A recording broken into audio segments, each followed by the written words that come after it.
Buenos días tengan todos ustedes, bienvenidos nuevamente a este espacio televisivo Españolante, donde platicamos acerca de temas relacionados con la historia del idioma, pero sobre todo acerca de herramientas que nos ayudan a seguir explorando el maravilloso mundo de las palabras.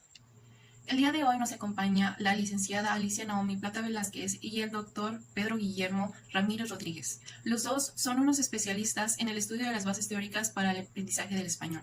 Les agradezco mucho su participación el día de hoy. Para dar inicio a la entrevista de hoy, quisiera que comenzáramos con un poco sobre la historia del español. Licenciada Plata, de acuerdo con sus conocimientos, ¿nos podría contar un poco acerca de esto, por favor? Primero que nada, agradecer por esta invitación a esta entrevista. Y sí, para hablar de la historia del español hay que hablar sobre la evolución que tuvo de sus orígenes hasta la lengua moderna y el paso que tuvo por distintas etapas, comenzando en la etapa prerromana, donde coexistieron distintas culturas y lenguas en la península ibérica, de las cuales tristemente desaparecieron con la llegada de los romanos, quienes impusieron sus leyes, su religión y, claro, el latín. Siendo este el inicio de la segunda etapa, la romanización, quienes dividieron el latín en el culto hablado por la élite, los clérigos, los escritores, y el segundo, que es el latín vulgar o coloquial, hablado por el pueblo, ¿no?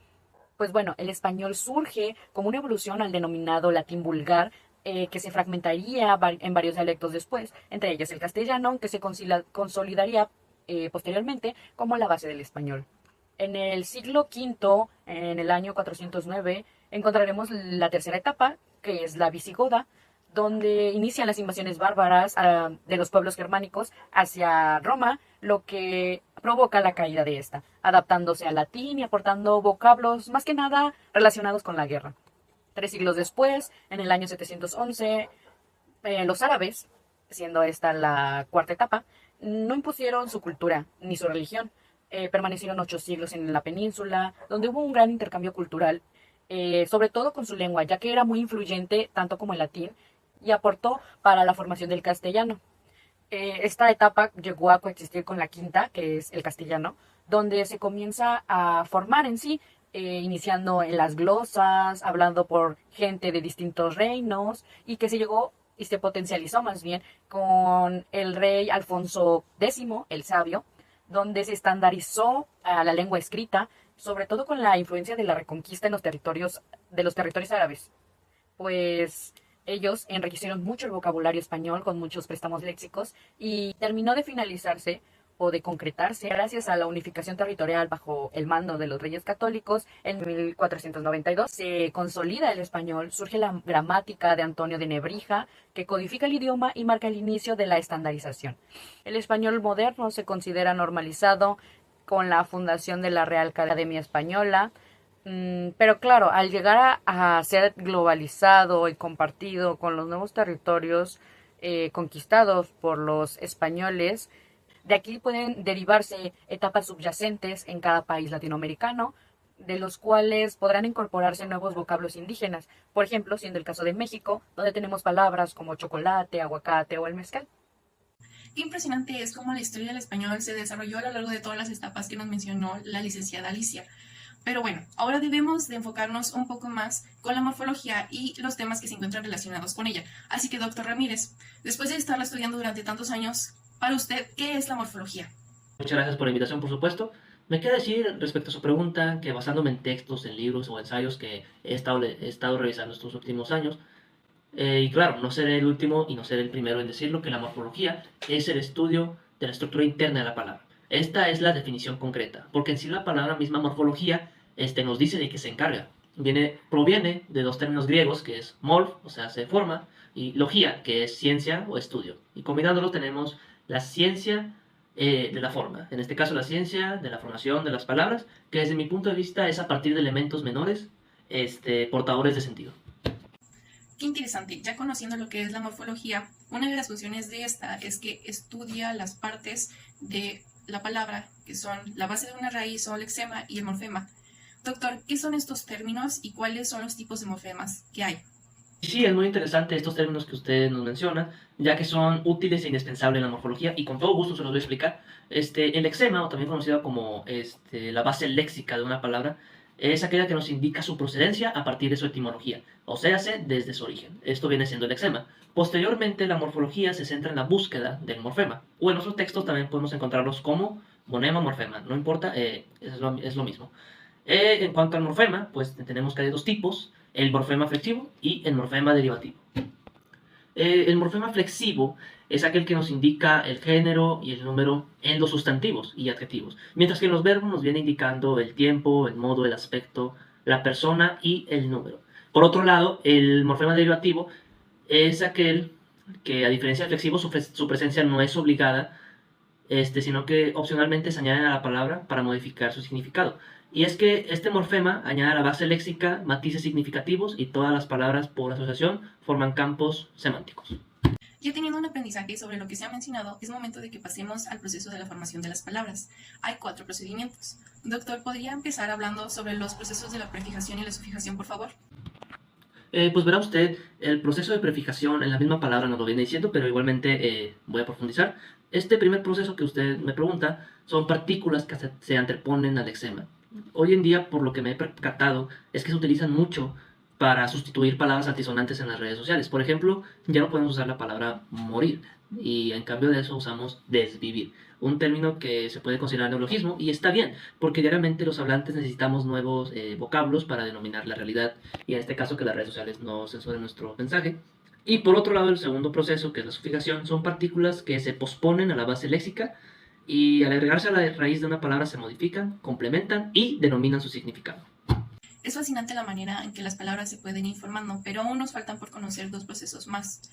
Licenciada Alicia, ¿podría hablarnos sobre qué es la composición y la parsíntesis? Claro, complementando lo ya dicho por el doctor Ramírez, la composición de las palabras al español ocurre cuando 2 lexemas se unen para formar una nueva palabra, asignando un nombre a un objeto o a una entidad. De aquí se derivan 4 tipos principales: la sinapsia, la disyunción, la contraposición y la yuxtaposición. La primera, la sinapsia, es cuando 2 palabras se unen mediante una preposición. Ejemplos comunes como traje de baño. La palabra traje se une con la palabra baño por medio de la preposición de. Traje de baño. A esto se le llama compuesto preposicional. Curiosamente, en algunos casos la preposición original desaparece. El segundo es la disyunción. En este, 2 palabras que no se han soldado gráficamente se designan a un referente. Aquí el primer elemento es una denominación y el segundo es una especificación. Por ejemplo, guerra civil. Guerra es la denominación porque podremos decir que es como muy ambiguo, ¿no? Hay muchos tipos de guerra, pero al agregarse una especificación como es civil, guerra civil, se limita más a un cierto tipo de concepto, se especifica. El tercer tipo es la contraposición. Este tipo es una unión gráfica que va un paso más allá. Las palabras se unen por medio de un guión. Ejemplos como catalano-francés o físico-químico. A veces cuando el uso ya se asienta, el guión puede llegar a desaparecer, fusionando las palabras por completo. Finalmente, y en cuarto lugar, está la yuxtaposición, donde las 2 palabras que forman un nuevo referente se unifican gráficamente, formando una única palabra. Podemos ejemplificar con telaraña, por ejemplo, donde el sustantivo tela más el otro sustantivo araña se juntan para formar telaraña. Este tipo de composición es muy flexible y da lugar a muchas formas en el idioma. Ahora pasando al último, pero no menos relevante, la parasíntesis. Este recurso es muy usado por nosotros los hablantes del español. Consiste en añadir simultáneamente un prefijo y un sufijo a una base léxica o lexema, formando una nueva palabra. A diferencia de otros mecanismos, la parasíntesis requiere ambos elementos, prefijo y sufijo, para crear la palabra. Ejemplos comunes serían como de enamorar, el prefijo en y el sufijo ar se unen a la raíz amor para formar el verbo enamorar. Como vemos, es un mecanismo que enriquece el vocabulario, permitiéndonos crear palabras con significados precisos y complejos en una base sencilla.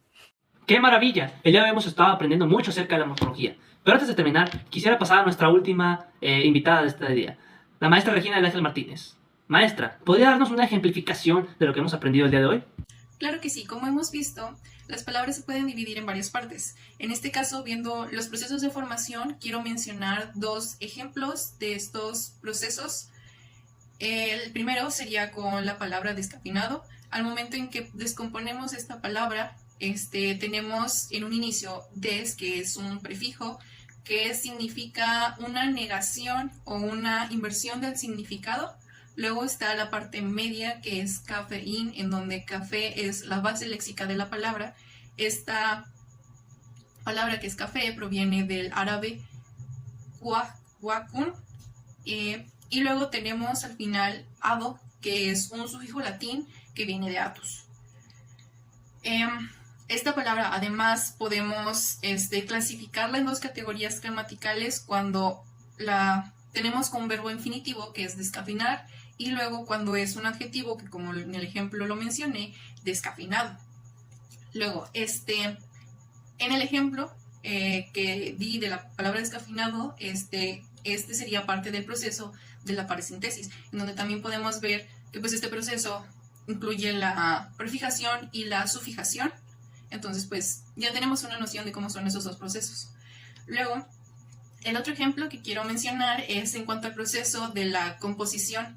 En este caso la palabra sería malquerer, en donde tenemos la primera parte, mal, que es un adverbio, y querer, que es un verbo. Al unir estas dos palabras obtenemos el verbo malquerer. Ahora bien, me gustaría abordar la manera en que la palabra café se dice en las distintas lenguas romance.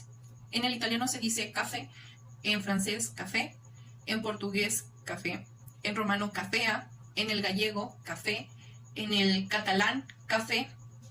Podemos ver cómo las únicas variaciones de la palabra café es en el italiano, cuando esta palabra le agregan una F y la forma del acento cambia. En el rumano le agregan una A y le quitan el acento a la E. Y por último, en el catalán es igual que en el italiano, el acento de la E es diferente. Bueno, y eso sería todo por hoy en este programa Españolandia. Les agradecemos mucho a la colaboración de la licenciada Plata, de la maestra Martínez y del doctor Ramírez. Sin más que decir, nos despedimos y nos vemos en la siguiente programación. Gracias.